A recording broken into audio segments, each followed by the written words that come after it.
for many years we thought that the oil, coal, and gas, the fossil fuel industry, the transport, the telco industry, that was the biggest cause of human suffering and greenhouse gas emissions.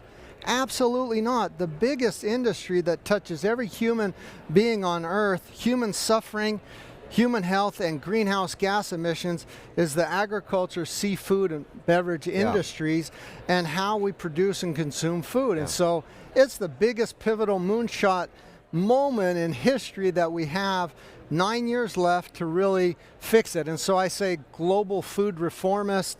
I think the entire food system needs to be reformed.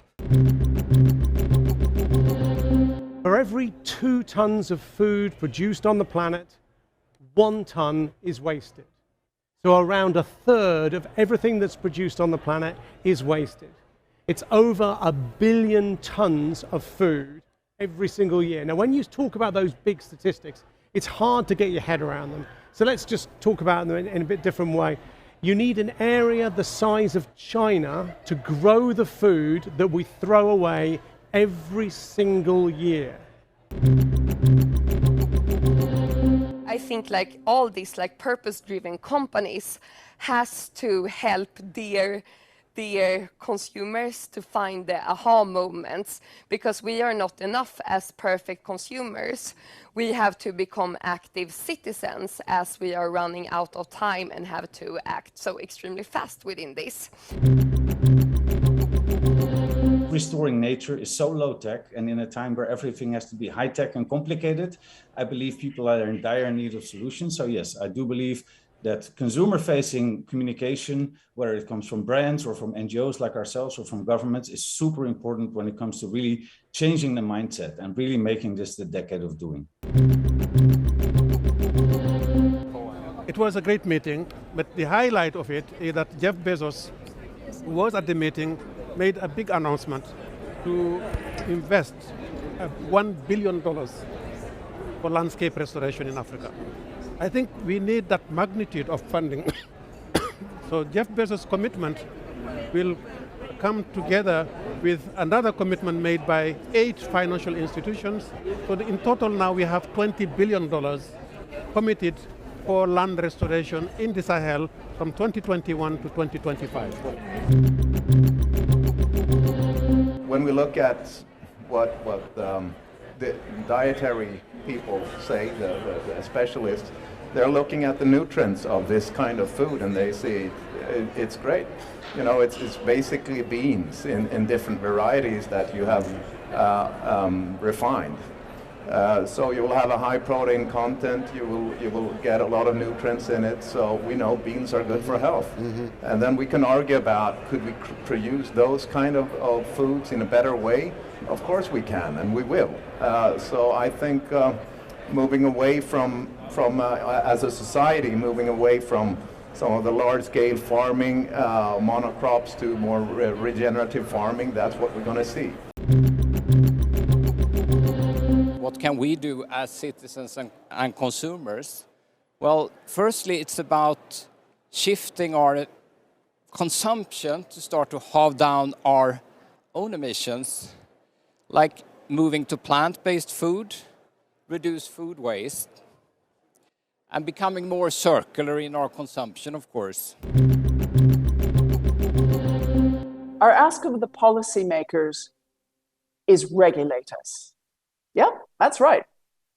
A company is saying regulate us, but we need it. My God, do we need it?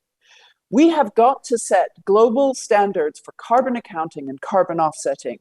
Right now, it's a wild west out there.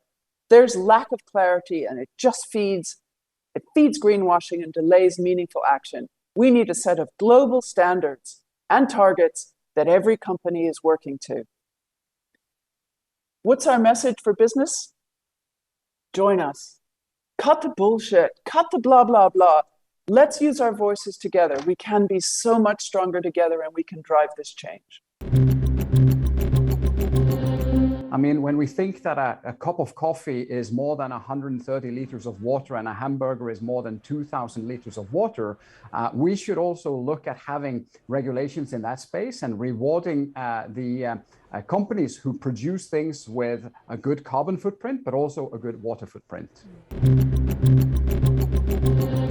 Maybe, as a telecommunication company, as Ericsson, maybe you wouldn't think that we work with nature-based solutions, but we've had an initiative now for a few years called Connect the Mangroves, where we actually, through IoT sensors, help local communities in Philippines and Malaysia to connect all the nature's I would say parameters like salinity, saltwater, heat, like pH, the level of the water, that actually help the local communities to plant new mangrove saplings into better climate, because sometimes they have floodings, so they won't survive. And through the IoT and the technicalities, you can actually make a higher survival rate for the mangroves.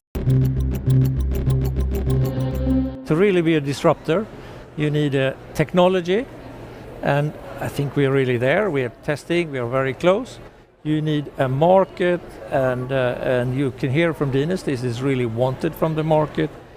You need to be, in reducing greenhouse gases and have a good environmental case, and we have that. And now we only need also, of course, this to be legislation to be in line with what's needed for circular economy, because this is a perfect circular economy case, I would say.